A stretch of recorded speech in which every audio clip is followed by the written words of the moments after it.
Hello students, good morning to all of you. Geography की class में आप सभी का हार्दिक स्वागत और अभिनंदन करता हूं। विश्व के प्रादेशिक भूगोल के अंतर्गत हमने उत्तरी अमेरिका, दक्षिणी अमेरिका, अफ्रीका, यूरोप और ऑस्ट्रेलिया महाद्वीप की चर्चा विस्तृत चर्चा कर लिया है। अब हम आज अंटार्कटिका महाद्वीप की चर्चा करने वाले हैं। अंटार्कटिका महाद्वीप जो कि गोंडवाना लैंड का भाग है और अंटार्कटिका महाद्वीप दक्षिणी महासागर के तट पर अवस्थित है। तो चलिए हम आज स्टार्ट करते हैं अंटार्कटिका महाद्वीप के बारे में। अंटार्कटिका महाद्वीप को देखते हैं तो यह प्राचीन भूखंड गोंडवाना लैंड का भाग है। अब हम इसके फिगर को बनाते हैं। तो फिगर, और मैं आप लोगों को बता दूं कि आप लोग स्टूडेंट एटलस लेकर के बैठे होंगे और स्टूडेंट एटलस में 86 नंबर पेज पर आप लोगों को अंटार्कटिका महाद्वीप का फिगर दिख जाएगा। तो आइए इसको ड्रॉ करने का प्रयास करते हैं, अंटार्कटिका महाद्वीप को। तो अंटार्कटिका महाद्वीप को अगर हम ड्रॉ करें तो हमको दिखाई पड़ता है कुछ इस प्रकार से। अंटार्कटिका महाद्वीप का फिगर हमको दृष्टिगत होता है। अंटार्कटिका महाद्वीप का कुछ फिगर इस तरह से दृष्टिगत होता है। यहाँ पर स्थित है अटलांटिक महासागर।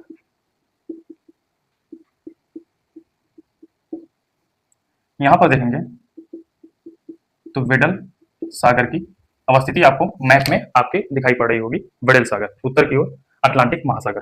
फिर यहाँ पर देखेंगे तो रोनी आइस सेल दिखाई पड़ेगा।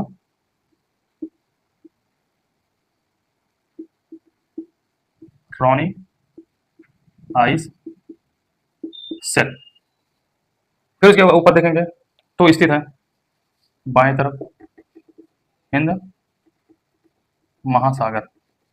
नीचे देखेंगे तो दक्षिणी महासागर। ये जो फिगर बना हुआ है ये सेंट्रलाइज करके बना हुआ है, जिसमें आपको दिखाई पड़ेगा कि इसके उत्तर की ओर हम हिंद महासागर देखते हैं और दक्षिण की ओर दक्षिण महासागर देखते हैं, और इसके पश्चिम की ओर अटलांटिक महासागर, उत्तर पश्चिम की ओर अटलांटिक महासागर की अवस्थिति दिखाई पड़ेगी। फिर उसके बाद हम देखते हैं तो यहाँ पर बेलिंगशॉसन सागर है। बेलिंगशॉसन सागर की अवस्थिति है। फिर उसके नीचे देखेंगे तो इस तरफ प्रशांत महासागर हमको दृष्टिगत होगा। फिर यहां पर देखेंगे तो एमंडसन सागर, और यहां पर स्थित है रॉस सागर, और यहां पर स्थित है एमंडसन सागर।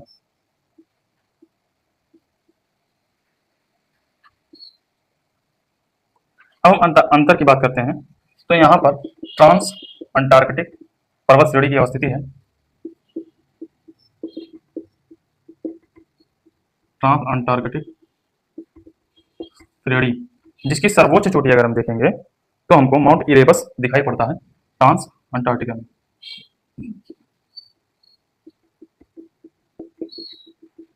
Mount Erebus. फिर उसके बाद हम नेक्स्ट बात करते हैं, यहां पर सर्वोच्च चोटी है माउंट विन्सन मैसिव।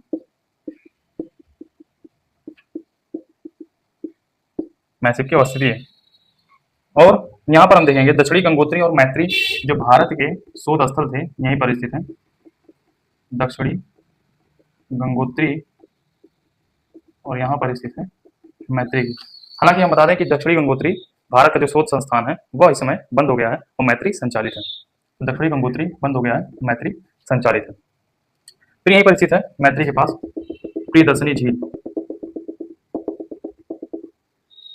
क्या है? प्रियदर्शनी झील की अवस्थिति आपको दिखाई पड़ेगी, और एग्जाम में पूछा भी जा सकता है कि भारत का जो अंटार्कटिका में शोध स्थल है मैत्री, उसके समीप कौन सी झील अवस्थित है? तो प्रियदर्शनी झील अवस्थित है। फिर उसके बाद नेक्स्ट हम बात करते हैं तो यहां पर स्थित है दक्षिणी ध्रुव, और यहीं पर स्थित है एमंडसन स्कॉट। यह स्थल है यूएसए का, और यहीं पर स्थित है हरकुलिस। यहाँ स्थित है वोस्टोक का रूस। रूस का शोध स्थल है वोस्टॉक। फिर उसके बाद देखेंगे तो हमको दिखाई पड़ता है ये लेसर अंटार्कटिक का भाग है, जिसकी सर्वोच्च चोटी है माउंट विंसन मैसिव। आप लोगों को दिखाई पड़ रहा होगा अंटार्कटिका का मैप। आप लोग ऐसे बनाने का प्रयास कर सकते हैं। फिर उसके बाद हम देखते हैं इसके अंतर्गत, तो दिखाई पड़ता है हमको वॉसर लैंड, ये जो क्षेत्र है वासर लैंड के नाम से जाना जाता है। ये पूरा फिगर आप लोग बना लीजिए। फिर हम इसमें नेक्स्ट बात करते हैं। अंटार्कटिका जो महाद्वीप है वो क्षेत्रफल की दृष्टिकोण से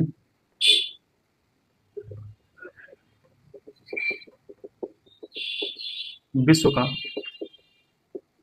5वां सबसे बड़ा महाद्वीप है। विश्व का 5वां सबसे बड़ा महाद्वीप है क्षेत्रफल की दृष्टिकोण से। फिर उसके बाद बात करते हैं 98% क्षेत्रफल पर लगभग 3 किलोमीटर मोटी औसतन हिम की चादर फैली हुई है। 98% क्षेत्रफल पर 3 किलोमीटर मोटी बर्फ की चादर आच्छादित है। 2% क्षेत्र पर जल स्रोत उपलब्ध है। यानी कि अंटार्कटिका महाद्वीप पर 98% क्षेत्रफल जो इसका है वो 3 किलोमीटर, एक मीटर 2 मीटर नहीं, 3 किलोमीटर की मोटी बर्फ की चादर से ढकी हुई है। जो स्थल है उसका नहीं दिखाई पड़ता है, वो केवल मोटी चादर ही दिखाई पड़ती है बर्फ की। और वहां पर जो 2% क्षेत्र है वहां पर जल स्रोत उपलब्ध है। फिर हम नेक्स्ट इसमें बात करते हैं। वर्ष 1911 में नॉर्वे के एमंडसन को इसका खोजकर्ता माना जाता है। अंटार्कटिका महाद्वीप का जो खोज करता है वो 1911 ईस्वी में एमंडसन ने किया था। तो जिस स्थान पर पहुंचा था उसे एमंडसन नाम से घोषित कर दिया गया था। फिर बाद में स्कॉट नामक वैज्ञानिक यहाँ पर आए थे, तो इसलिए इनका नाम एमंडसन और स्कॉट दोनों एक साथ नाम पड़ गया था इस क्षेत्र का। 33 दिन बाद स्कॉट पहुंचे थे, तो इसके लिए एमंडसन स्कॉट हो गया। दक्षिणी ध्रुव के समीप हरकुलिस डोम के दक्षिणी ध्रुव के पास एमंडसन स्कॉट बिंदु अवस्थित है। ये यूएसए का स्थान है। एमंडसन स्कॉट जो कि हमने पहले चर्चा कर दी, यूएसए का शोध संस्थान है। यूएसए का शोध संस्थान है एमंडसन स्कॉट स्थान। फिर नेक्स्ट हम बात करते हैं। मॉर्नस ने इस द्वीप का नाम एंटीऑर्किटोस के स्थान पर अंटार्कटिका रखा, जिसका शाब्दिक अर्थ आर्कटिक के ठीक विपरीत होता है। अंटार्कटिका का नामकरण किसने किया? मॉर्नस ने। और अंटार्कटिका को क्या कहा? एंटी आर्किटोस, यानी कि आर्कटिक के ठीक विपरीत का देश। अंटार्कटिका की जो खोज है वो एमंडसन ने किया था 1911 ईस्वी में। उसी के 33 दिन बाद स्कॉट नामक वैज्ञानिक अंटार्कटिका द्वीप पर पहुंचा।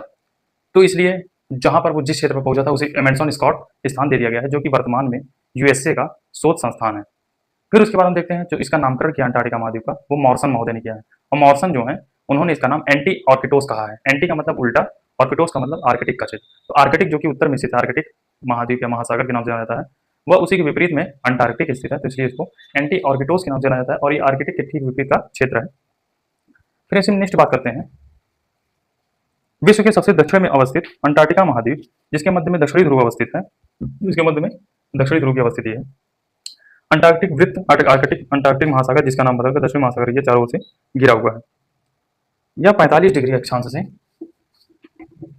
45 डिग्री दक्षिणी अक्षांश से 66.5 डिग्री दक्षिणी अक्षांश तक इसका विस्तार या अवस्थिति। ये अंटार्कटिक महाद्वीप की बेसिक चर्चा हो गई। अब हम नेक्स्ट बात करते हैं इसी के अंतर्गत। इसके चारों ओर 3 महासागर घिरे हुए हैं, हिंद महासागर, अटलांटिक महासागर और प्रशांत महासागर। इन्हीं को तीनों को मिला करके दक्षिणी महासागर की संज्ञा दी जाती है। अंटार्कटिका, हिंद, प्रशांत व अटलांटिक महासागर से घिरा है। इन्हीं तीनों को मिलाकर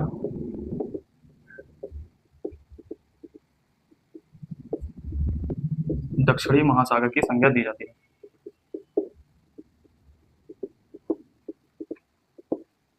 तो दक्षिणी महासागर किस नाम से पड़ा? एक तरफ से हिंद महासागर, अटलांटिक महासागर, प्रशांत महासागर, ये तीनों का जल जब मिश्रित हुआ तो ये अंटार्कटिक के पास जब मिले तो इनको दक्षिणी महासागर की संज्ञा दे दी गई और दक्षिणी महासागर का नामकरण हो गया।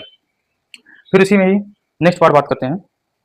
अंटार्कटिका महाद्वीप को विश्व का सबसे बड़ा रेफ्रिजरेटर, क्रायोस्फीयर, विज्ञान का महाद्वीप, भविष्य का महाद्वीप और श्वेत महाद्वीप की संज्ञा दी जाती है।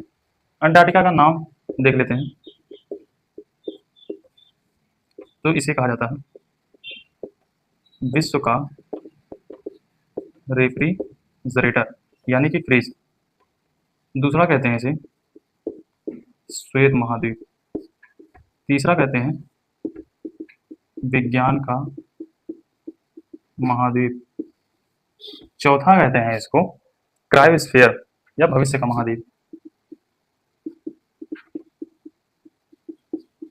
अभी एक करके समझते हैं कि विश्व का रेफ्रिजरेटर क्यों कहते हैं।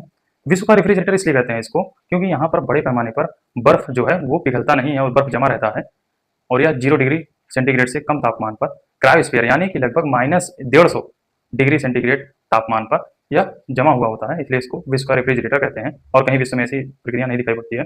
नेक्स्ट कहते हैं श्वेत महाद्वीप या सफेद महाद्वीप। और बर्फ कैसा होता है? सफेद होता है, तो इसलिए सफेद सफेद पूरा हर जगह दिखाई पड़ता है, व्हाइट व्हाइट, इसलिए इसको श्वेत महाद्वीप की संज्ञा दी जाती है। नेक्स्ट कहते हैं विज्ञान का महाद्वीप। विज्ञान का महाद्वीप क्यों कहते हैं? क्योंकि यहाँ पर बड़े पैमाने पर विश्व के कई ऐसे देश हैं जिनका शोध संस्थान अंटार्कटिका महाद्वीप में कार्य कर रहा है।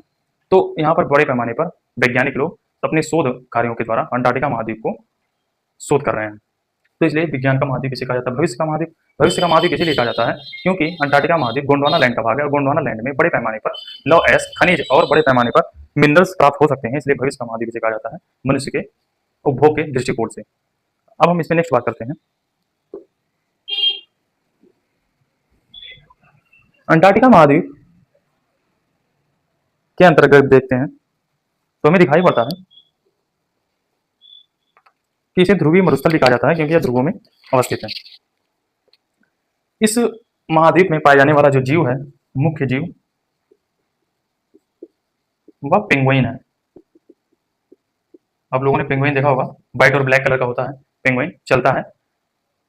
फिर उसके बाद इसमें देखते हैं इसे किंग ऑफ अंटार्कटिका भी कहा जाता है।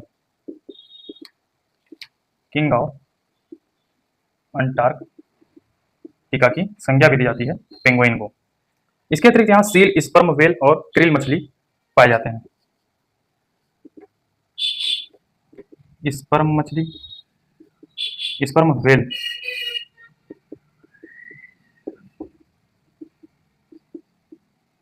क्रिल मछली और सील बड़े पैमाने पर जीव पाए जाते हैं। फिर इसे नेक्स्ट बात करेंगे। अंटार्कटिका अपने चारों ओर से दक्षिणी महासागर द्वारा घिरा हुआ है, इसकी चर्चा हमने कर लिया है। अब यहाँ पर सिर्फ बेलेट सागर और उत्तर में बेलेट सागर है, जबकि दक्षिण में रॉस सागर की अवस्थिति है, जिसके दलदली क्षेत्र में पेट्रोलियम के निक्षेप पाए जाते हैं। और जो क्रिल मछली है यह प्रोटीन के पैकेट के रूप में जानी जाती है।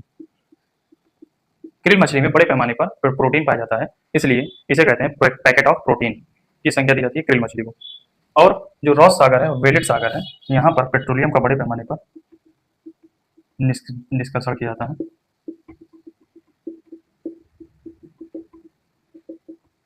फिर इसी में हम नेक्स्ट बात करते हैं। रॉस सागर से संलग्न निमग्न तट रॉस आइससेल कहलाता है। रॉस सागर से निमग्न जो तट है ये सब, इन्हें कहते हैं रॉस आइससेल। ये दोनों की संख्या दी जाती है रॉस आइससेल। जिस प्रकार से बेलेट सागर से लगे हो तो इसको रॉनी आइससेल कहा जाता है, उसी प्रकार से रॉस सागर से सटे हुए तट को समीप स्थित उसे रॉस आइससेल कहा जाता है। फिर इसमें नेक्स्ट बात करते हैं। रॉस आइससेल के पूर्वी तट पर इस महाद्वीप का सबसे सक्रिय ज्वालामुखी माउंट इरेबस अवस्थित है। ये जो माउंट इरेबस है इसको हम लिखते हैं इरेज करके। अंटार्कटिका महाद्वीप का सबसे सक्रिय ज्वालामुखी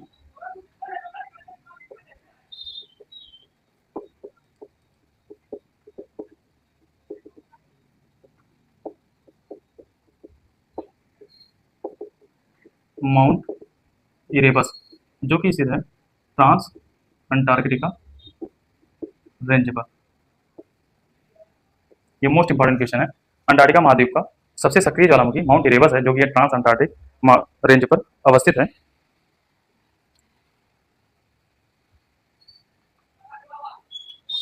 फिर हम नेक्स्ट बात करते हैं, इस महाद्वीप की सबसे ऊंची चोटी एल्सवर्थ पहाड़ी पर अवस्थित माउंट विंसन मैसिव है।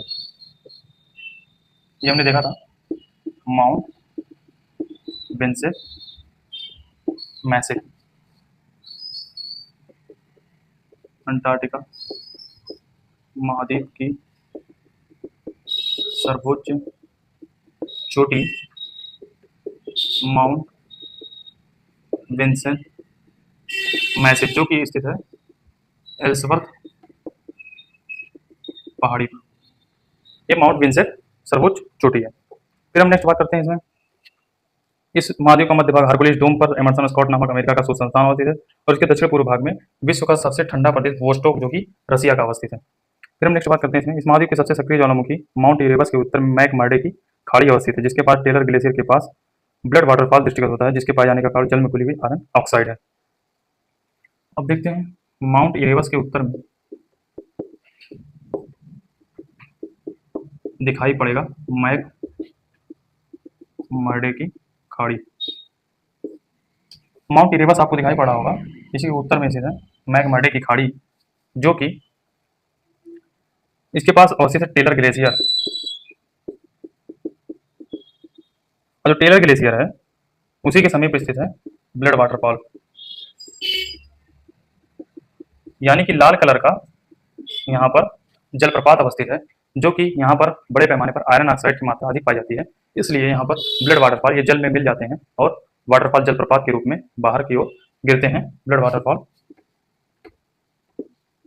आयरन ऑक्साइड ये लाल कलर का होता है की अवस्थिति के कारण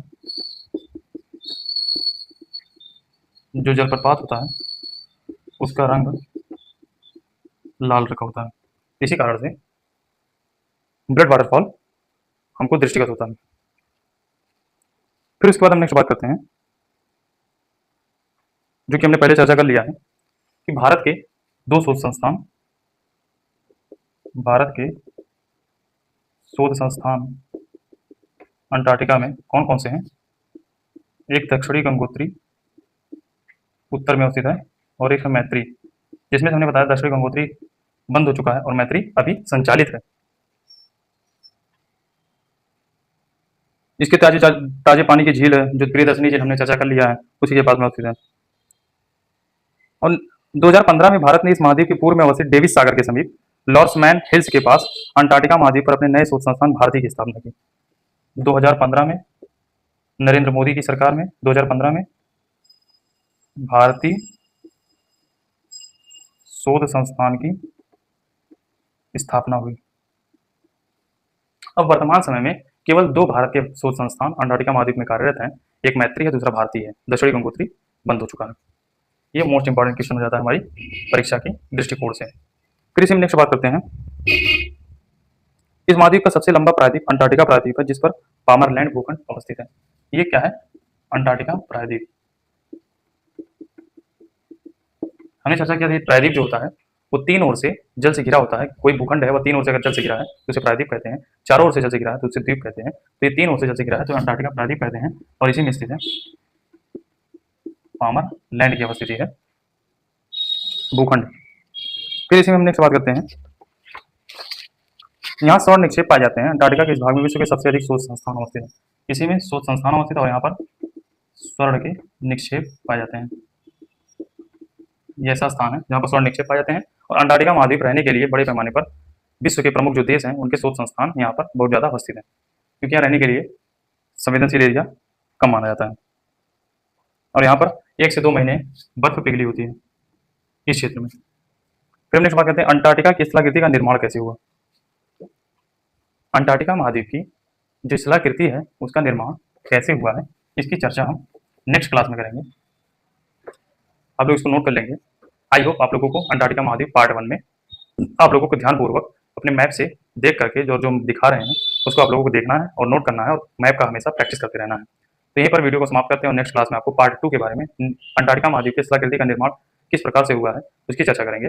इसलिए जय हिंद, जय भारत।